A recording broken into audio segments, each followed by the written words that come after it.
Hello, everyone. Welcome back to Grown Ups, the podcast. How you doing, Ellie? Good morning. Girl, I'm good. Guys, this is my third day of annual leave. Five if you count my weekend, yeah? So it's been a long time. Tell me why I'm still sleep deprived. Like, your girl's been waking up, going to bed super late because I'm on annual leave. Who doesn't? And waking up like crazy early to do stuff around the house or to get rid of like some of my bloody to-do list. It's been on there for ages. Type A Oh, problems, right? God. No, I hate that. But okay, so for context, Ellie has cleaned every single corner of her house, as in taken things Yes. out of drawers, as in under the bed, so Guys, no it was a wonder. serious deep clean. But you know when you feel good? I feel good. Like I finished Yeah. yesterday. I just need to do my kitchen window. That's the last thing on my list. But other than that, I finished yesterday and I was like, oh, she clean. And then you live in it and it gets messy again. But it's worth it. It feels good. Guys, I'll start with cleaning, yeah. I've just got some bad karma at the moment. I don't know what I've done. Maybe I've been a bitch. I'm not sure. But the Lord is punishing me. So I'm cleaning the house and I like to clean intricately. Yeah, I'm getting the skirting boards, I'm lifting things up, cleaning underneath them. Where I can in my house, best believe if something can be floating, it's fucking floating. Like my bedside cabinets, floating. My extension lead, it's a floating one. Like I don't want anything on the floor Yeah, I because get you that. have to pick it up. Anyways, so I picked up the internet box, only gone and pulled it out of the wall and broke it. I broke the internet cable Why, you're lucky you're not working, actually. in it.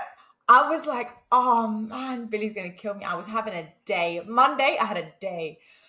And so I broke the internet, and the quickest they could get out, luckily they could get out before I go away, is today. So literally, I'm like, they're between 8 and 12. So I'm just, are they coming? Are they coming? But absolute nightmare. And I think I have to pay for it because obviously it's my fault. Oh, And it was just that, yeah, Monday, it was that on top. I obviously told you, I don't know if I've told everyone on the pod about the situation with my car. But long story short, my sister told me to go get my car checked for a long journey. I went and got it checked and it just cost a bomb. They were like, you need 3 new tires, you need brake pads, brake discs. And I was just like, do you know when you have not forecasted something into your funds yes. and then it just Yes. unravels? Yeah. And then I'm driving up. I can't remember if I even told you this, Becky. I'm driving up north to the wedding. Something hit my window and just straight in the driver's line of sight. There's a crack in my window. And I'm like, my windshield. And I'm just thinking, honestly, what have I done to deserve this? Because that More will money. is it, what's it called? Like a chip, and It it gets could bigger and potentially bigger. break the whole thing. Yeah. Yeah, so Billy's obviously like, girl, that one's on you. I wasn't even in the car. I said, oh, come on. It's our car. It could have happened to anyone. So Anyways, it how much wasn't, will that cost? well, it wasn't covered by insurance because we're dumbasses. I didn't realize that's like an extra thing you need to tick. Um, but to repair it was 150 quid, yeah, and a new one was 600 and something. So I was like, well, I'm going to repair it. They asked you to send them pictures. I sent them pictures right to the top. So I rocked up on Monday to go and get it repaired. I get there early. I've woken up early, like I'm on annual leave. I've woken up early to get there early. Hands in the car, and he's like, just having a look at it. Bear in mind, I've already sent them pictures. They know exactly where it is on the car because you have to select it. They know the size, everything. He goes, just to let you know, so when we repair this, it could obviously get bigger. What? Make it make sense. Then he goes, secondly, because of where it is, which they knew before, it still might not pass an MOT. So why am I paying for this? I'm like, sorry? I'm like, so what is the point of someone getting their car repaired? He goes, just to make sure the windscreen doesn't crack anymore. I'm like, I've got an MOT in a month. And Kill what me happens if you now. don't pass your MOT, by the way? Because I've never owned a car, so You you can't have drive to it. pay. Is it? I'd have to then get it fixed. You're not allowed to drive a car without an MOT. Yeah. Honestly, I wanted to kill the guy. I know it's not his fault. That's very strong wording. Sorry. I know it's not his fault, yeah. But I was like, you're making me mad. Do you know? I feel like it's the same in my job, yeah. But nowadays, everything is so bloody heavily caveated. What is the point of anyone doing their jobs? Yeah, I It know. might get It's bigger. true. It might get worse. But give me your £150, and it's non-refundable, by the way. I was just like, I'm done with today. I'm done with it. Anyways, I got it repaired, and it still looks pretty crap. You can still see it, but obviously the glass is not going to crack anymore, which is good.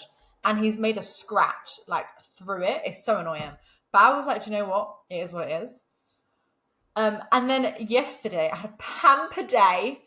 And I was due some good karma. Usually when I go get my nails done, they always go wrong. But this time I'm actually really happy with my toes and my nails. There's one nail that's extremely wonky, but it's fine. It's not that anyone's getting proposed to, so I'm not going to cry about it. Wait, before you show me, can I guess what colour you did? On my toes and my nails? Yeah. Yeah, go on. Okay, I feel like you're not a colourful girl. You're a simple girl. Yeah. But I don't think you did French tips. Or maybe you did a French tip, a white French tip with like a gloss over it. On the hands and the feet. Do you think I'm a matching girl? Oh, no, I think on the feet you just did white. So, on the nails, I actually went French tip. You got it right. Oh, okay. Yeah, they look clean. This is the wonky one. Don't know if you... Oh, you can't really tell. Can you see it's going... Pew? I can't tell that it's wonky. It's more wonky when... I don't know. Actually, it looks good that way. Maybe she was doing it that way. I think because my finger's a bit wonky, but she fucked up. Luckily, that would be my proposal hand too. So luckily, I'm not getting married. And then on the toes, I just went plain pink. But I actually love them. Usually I go baby pink. And I always get baby pink on my toes. But I went like peachy pink. Maybe I'll send you a picture. You know, feet ick me out. But they're like fat little cocktail sausages. You know what? Can I say, Billy, and he was like, skirt. I hate getting my feet done. Like, I think it looks great at the end, but it just, it's like, I just hate the like touching my feet and in a non-massage way. Guys, let me do this first thing, then I'll go to the second thing. My feet were so close to her face. I was like, I feel madly uncomfortable for you. Oh, gross. Yeah. When they're getting their scrubbing, her face is like here, my foot's here. I'm like, no. The other thing was a foot massage, even though I'm not a foot person, is actually elite.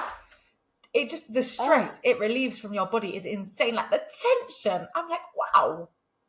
It's insane. When I'm in Thailand, my favorite thing to do is to get a foot massage and like either just chill, because they always do like foot and then upper leg, at least. No, not upper leg, lower leg. Lower leg, yeah. Calf if you will.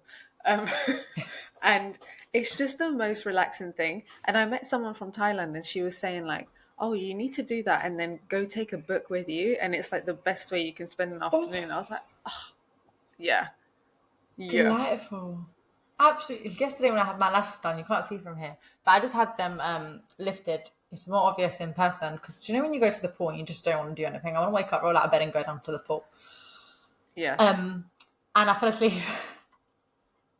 I can never fall asleep under any lash thing. Like, I don't know if I have sensitive lashes, but I always find any lash thing so uncomfortable. I can never fall asleep. And then it's just irritating because I'm lying there for 2 hours or however long it takes. Yeah, this one's like an hour for the LVR. But I think I was just so tired and it was so peaceful in there. The music was playing. At the moment, I can honestly fall asleep anywhere. Falling asleep on the train pretty much happens to me daily. There's nothing keeping me from my sleep. Once I'm ready to go, I'm ready to go. But yeah, that's my little summary of how I spent my annual leave. And then I just opened my laptop to message you. And I saw, or to jump on this. And there's an email from my manager like, here's the notes from the meeting you missed, just in case you want, let me know if you have any queries. And the way it was worded was as if I missed it. Like I purposefully didn't turn up. I was like, what? I hate checking my emails when I'm on annual leave. I'm not even going to open it. Yeah. I'm like, no, not even going to look at it. I don't care what meeting it was, what I missed, but cute of him to send me the notes. Best cotton socks. That is cute.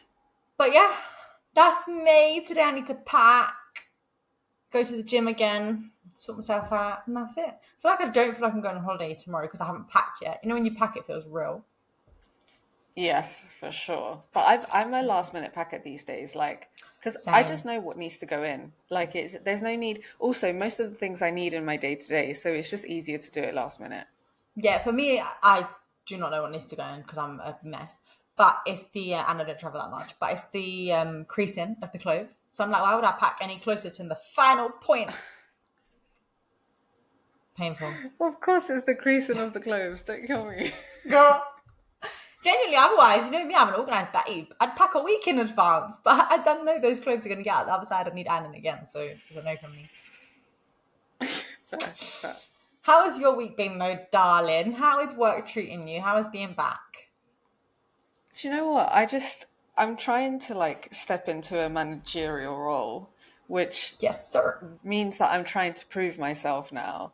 And it's actually long doing managerial things, like, because I'm Preach it. like managing someone else's time, I'm managing their deliverables, I'm checking it before they send it out because if it's shit, it's on me. Yep. And it's just taken up so much of my time. And mind you, I have my own deliverable in this project. So I'm just like, oh my God, like, this is what I'm going to have to get used to if I want to become a manager. Yeah. But it's just annoying. Like, it's actually long. Honestly, the more like I progress in my career and I take on leadership roles and stuff like that, it is. I never appreciated the people who gave me time before the way I appreciate Yeah. them now. No, listen, the way Before, I used to joke about my manager and be like, he's terrible, like my young one that I had in my old team. And be like, he needs training. He's clearly not had training, blah, blah, blah. Like, loved him, but I used to banter him all the time, like to his face. And now I'm like, I need to go back to him and say, sir, you were fantastic. Thank you for your time. no, because the way I Insane. pester my manager, like with have a quick 5 minutes, have a 10 minutes, and then messaging her, asking questions, like Yeah. I'm one person in the team. She must get that from everyone. And I'm just like, because for this particular project, like someone messaged me, it was like 4:50 on Monday, and was like, do you have a quick 10 minutes? It was obviously 46 minutes, not It's 10. never 10 minutes. I'm even bad for that myself. No, me too. I'm 100% bad for that myself too. Um, and it's just like, oh, and then on top of that, you have to be nice. Yeah. It's just a lot. Like, it's a lot. Even when I've managed little interns, sometimes I feel like I'm going nuts because inside I'm mad. I'm like, you're really irritating me now. And then externally, I'm like, no, that's fine. You can ask the same question for the fifth time. Don't be silly. And then I'm Everyone's like, did like, I think come it's a across stupid passive question. aggressive? Yeah. I'm really trying to hold in my rage. Oh, it's tough. Shout out to anyone who is in any sort of managerial role because that's hard. But you No, got this, it girl. it is hard. And the other thing that I'm doing is interviewing people for a new role that we're hiring for. And Hmm. it's so because now I've seen, like, obviously now I've been through the process, and I've also seen my friends go through the process recently and like get rejected, and they don't know why they've been rejected and stuff. And on Yeah. Monday I had to reject someone, and after we had a lovely call, but there was like this key skill that she didn't have, and we had to reject her, and I just felt so bad because like she'd sent an email saying how she was so excited for it, and I was like, girl, you're not the one, Oh I'm so sorry. man. Yeah. It's so peak. It's like fun being on the other side of the table now and Yes. interviewing. But also it does hurt. You're just like, oh, I've been there. But do you know what? I feel like I'm not a great like what do you call it? Like interviewer for that reason because I pity people. And I'm like, I know what it feels like to be on the other side of that table. So sometimes I'm just like, personality hire, he was lovely, she was lovely. So to be fair, I have a 5 minutes of pity, and then I'm very much like, but is this person going to make my life hell? Because this is Yeah. in my team that we're hiring for. So I can be I quickly switch up, and I'm very selfish about it. So it's I just think like, nah. Yeah, I've only done grad interviews, so I pity them because I'm like, oh, when I was that age, that's so scary. Whereas actually, if I was hiring into my team, I'm the same as you. I'd be like, nah, not good enough, not good enough, not good enough, because they're directly impacting you. Yeah, I feel like if it was a grad role, it's like fair enough. Like Yeah, you can't expect everything from grads, and you shouldn't because they won't have it. But I've never hired a junior, so I'm kind of hiring people at my ish level, and hmm it's like I'm immediately like, deep. We're in a group chat, the people who are interviewing, chatting shit about this person whilst they're talking. That's so bad. Wait, Like as we'll in, literally be like, God, she hasn't got a fucking clue, has she? Like, literally, it's so bad. But in the meeting, That's so we're so awkward. nice. Like, when I say jobs in general are so ruthless, like so cutthroat, it's so rude. That You is never hurting my know. chest. Oh, No, you just never know who's chatting shit about you whilst you're presenting. Definitely for me as well, because I present all the time. People yeah, must be and people are like, what the just fuck is this girl talking about? Like, get her off the stage. absolutely not. No. It is hard though. Oh, that's Yeah. intense, man. I'm glad mine are just coffee shop dates now. Ain't nobody want to do anything else. Yeah, it's crazy. But no, other than that, I mean, gosh, the week has only just begun, but I'm already feeling tired. And I'm just like, it's really hard to be on for a whole 8 hours consistently Hmm. every single day. Like, I can never, guys, let me know if I'm just stupid or if this is a general thing. Like, because I always think about people who don't have a choice, like people like nurses or doctors or teachers who don't have a choice but to be on every single day because they have to show up every single day. Whereas for me, I'm like, if I go into the office and I'm slacking looks like I'm talking to a colleague kind of thing. Like I'm not focused on my work, but you can somewhat get away with it in a 9 to 5 as long as like your deadlines are still being met and stuff. Yeah. I just can't do it. I can't. I have really good days where I'm so on and I'm like, wow, like bashing out the to-do list. And then there's other days where I bash out one thing on my to-do list and I'm like, what have I spent these 8 hours doing? It's so frustrating. Genuinely. And that's more often than not for me. Hence why I work Exactly. so much overtime. Me too. Exactly. I'm convinced though, guys, correct me if I'm wrong, that like even people in serious jobs like doctors, teachers, nurses, etc., they're not going to be switched on for the whole 8 hours. Boy, I have seen a lot of nurses and some of them look asleep. Like they'll just be sat there Right. like, what do you need? Do you know what I mean? But obviously you have some amazing people who have the ability to keep going, which is insane. I personally don't have it. And my sisters are teachers. Yeah. I know they have bad days too. There's no way they stay switched on for the whole 8 hours. No, I know definitely they have bad days. I don't think that they have more energy than us, but it's like their bad days are being watched where Yeah. more actively, whereas ours, it's like it's not necessarily we're not having to perform the Yes. whole time. Yeah, do you know what? 110% you're right. It's a performance. You're basically acting. Yeah. You're acting. Insanity. Yes. I couldn't do it. I barely survived with my job. Guys, when Meggie mentions timesheets, I'm like, nah, I'm out. It's a no from me. Like, That's I, such a I cannot word. have That word someone is a watching trigger. me. She's like, No, I no, hate that. Even anxiety. no, it's like they obviously they monitor my timesheet. Someone asked me yesterday, "Why Yeah. have you spent so much time in meetings?" That's a great question. Why have I spent so much Wait, time in what? meetings? Like, yeah, and it's like, can you please justify in the box why you spent more than because you're meant to only spend 20% of your time on non-project stuff. So Yeah. like internal like obviously the project meetings count as projects, so that's fine. But I spend a lot of time on internal meetings and external meetings for like potential opportunities and things like that and networking and whatever.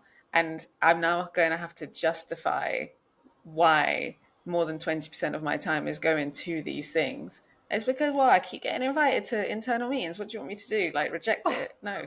Sorry, I'm popular, but people need me. Okay?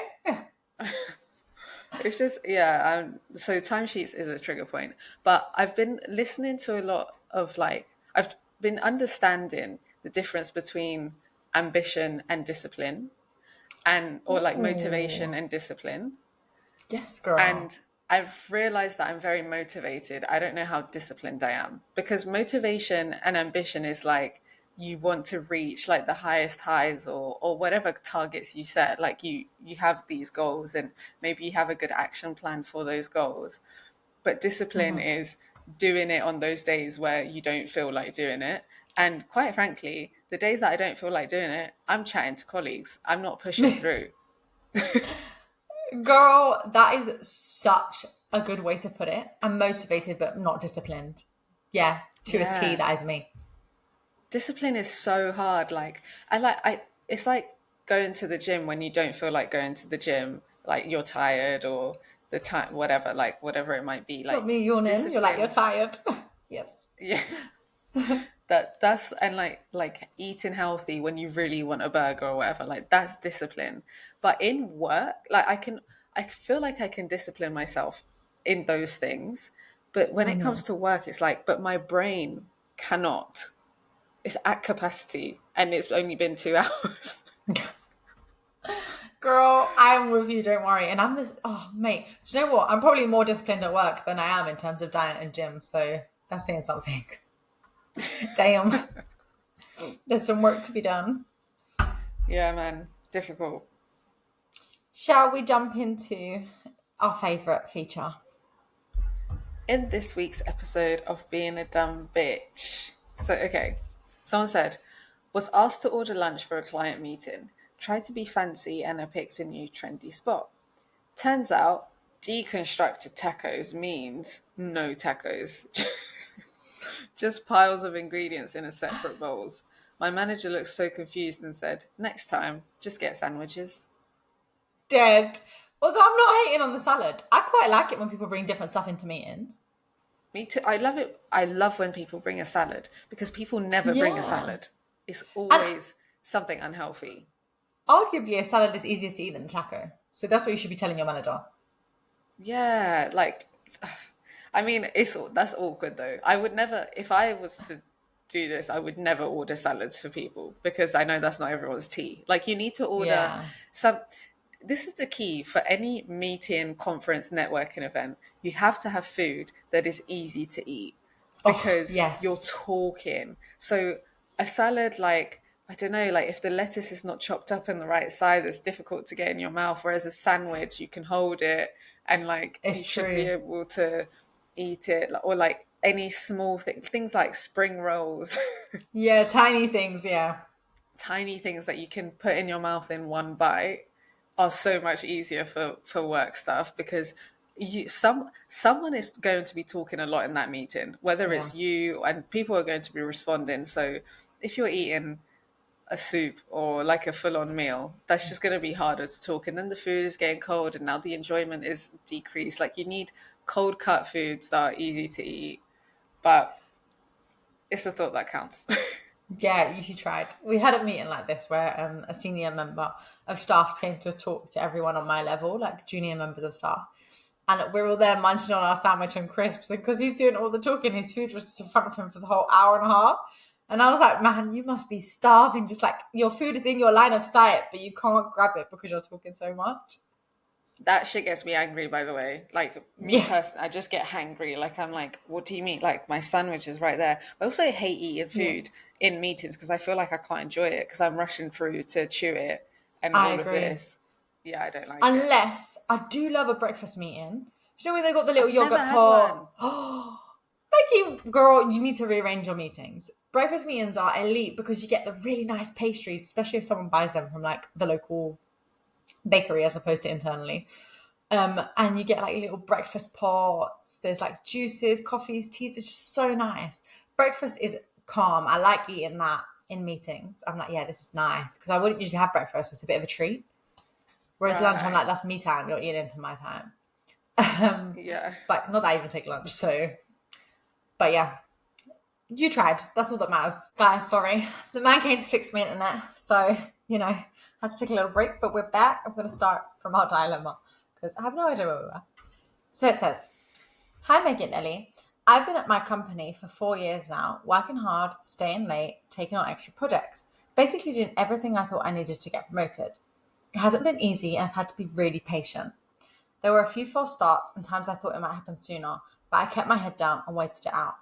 Can I just say, why is it so hard to get a promotion sometimes? Like people be like, yeah, you're going to get promoted this year. And then higher up are like, no, sorry. I have thoughts on this, but we'll come back to it. The struggle is real. Well, I just found out I'm finally getting promoted, which should be exciting, right? Except they're also promoting someone else on my team who's been here for a year. We're being moved up at the exact same time to the same level. Don't get me wrong, they're good at what they do, they're sharp, confident, and came in with a lot of energy, but it's hard to not feel like it undermines everything I've put in over the past 4 years. Like, what was all that time and effort for if someone could just jump ahead in a quarter of the time? I don't want to be petty, I really don't, but I'm feeling a mix of resentment, confusion, and honestly a bit of shame for feeling this way. I don't want this to affect how I treat them, but it's getting to me. Do I bring this up to my manager? I don't want to seem ungrateful. I am getting promoted, but it feels like I've been playing by the rules and now I'm watching someone else take a shortcut to the same result. How do I deal with this without burning bridges or bottling it all up? Listen, you are absolutely validated in how you feel, because I too would be pissed. Like, Yeah, that's a absolutely pissed. bio. I think it depends. So it depends on. So first of all, be pissed. That's absolutely correct. But it depends how you move forward. Depends on, did that person come in with more experience, I was or were thinking that. they, yeah, or did they have the same experience as you and they've just accelerated? That's one. The two is, if you're honest with yourself, if you were more enthusiastic like this person was, is it just the methodology that you've gone about it that has made you take longer than this other person? Because sometimes we do everything very prim and proper, but actually, what people need to hear is ambition. And I definitely think that the reason that I've been promoted in the past is because of my ambition and because I make it known that I need this ASAP, or I'm going to cut in a Yeah. very professional way.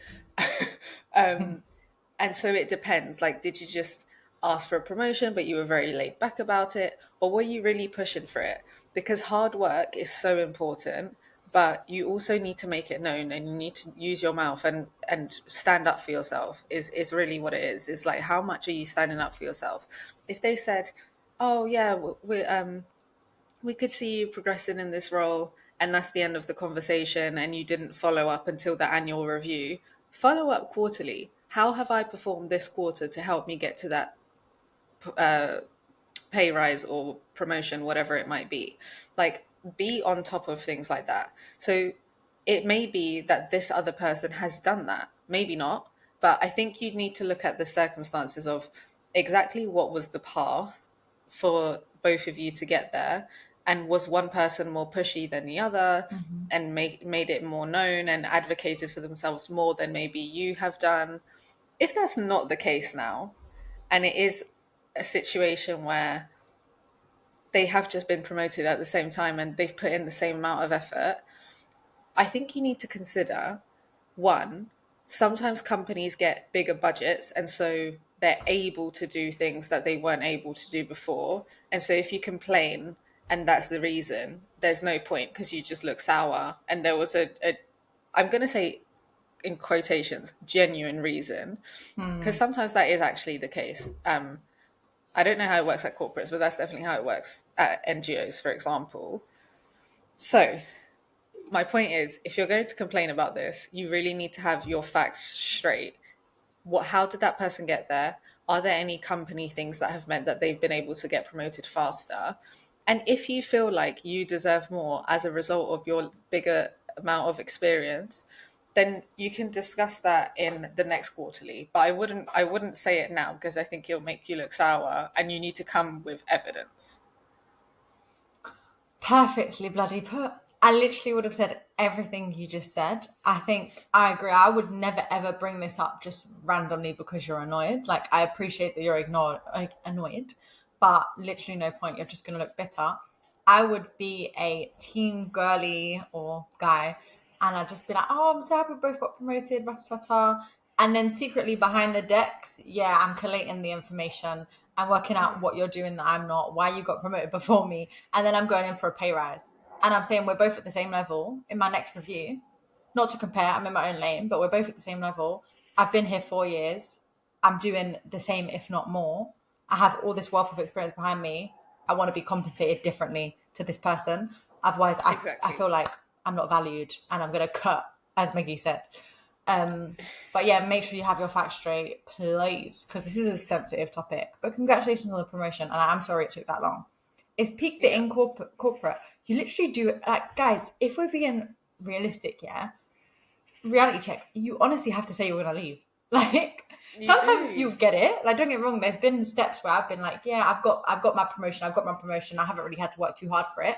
But I think the higher up the chain you get, when they're being frugal and maybe there's business decisions higher up the chain where they're like, we can't give you a pay rise, and I'm like, watch me, watch me No, walk. no, actually, it's so real because it actually, most people are not even asking for that big of a pay rise. Like, it's No. somewhere between 3 and 10, and it's usually you meet in the middle, and it's only like a 5K pay rise, which will be Yeah. enough to satisfy people to stay. Yeah. It costs them more than 5K to do the interview process, put out the job advert, take the time to review interviews, applicants, and then train a new person. Mhm. And if you are getting underpaid, then they'll probably have to compete with the industry standards, which is higher. So they probably have to pay that new person anyways. Yeah. And that new person can leverage their salary from the beginning. So it's actually more affordable for companies to keep you. So Mhm. just always bear that in mind when you're asking for a pay rise, and be about your business. If you mean that you're going to leave, Oh then yeah. There's actually look at it. Do you know what? I've not been in this position, but I like to think that if I got a counter offer, yeah, if I said I'm going, you've disrespected me, and they countered it in the end after I said after I handed in my resignation, they were like, here's the 10K, here's the promotion, whatever. I'd like to think I'd still stand on business and be like, no, you disrespected me. You could have given, if you're giving that to me now, you could have given it to me then. But Exactly. clearly you didn't believe me, so now I'm going to show you. The next time, believe the next person because I'm gone. Yeah, I don't know how this works in like hospitals and things like that. I'm sure it's Mm, very, very different. We can only speak from the typical corporate. 9 to 5, yeah, perspective. But definitely, like in this life, you must advocate for yourself. Mhm. And if you're going to complain about anything, whether that's pay, performance, whatever it might be, you must have the evidence behind it. Otherwise, you look dumb, and they'll find a way to make you look dumb. Yeah, you never want to look bitter. Sometimes you're in the right, but you can come across so bitter for complaining. This podcast is all about complaining about these first world problems. So send it in to us. Send Yeah, in your anger to us. We can discuss, and then at work, you just put on your smiley face and bring it up in your one-to-one. completely agree. Yeah. Well, guys, this episode was a little bit chop and changey. Sorry for my disruption. But we hope you enjoyed it. We are probably going to take a week off, I think, whilst I'm away. But then we'll be back. So please do continue sending in your dilemmas, your stories, the mistakes you've made at work to grownupsthepodcast@gmail.com or DM us at Grown Ups the Podcast. Bye. thanks.